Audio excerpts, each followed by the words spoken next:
Первым делом на откосы я монтирую пластиковый уголок, после чего я буду монтировать в эти уголки уже пластиковую панель. Чтобы ровно прикрутить уголок, я использую лазерный уровень. Когда уголок прикручен, я с помощью малярного шпателя вставляю пластиковые панели по очереди.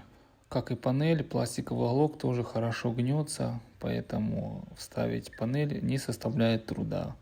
Главное это делать аккуратно, потому что если панель дешевая, она достаточно хрупкая, может сломаться. Нарезаю панель я с помощью малярного ножа. Могу использовать также еще мини-аккумуляторную болгарку. На местах, где будут установлены подрозетники, я делаю вот такие вот дырочки с помощью шуруповерта и вытаскиваю провода. В дальнейшем здесь будет подвешена люстра.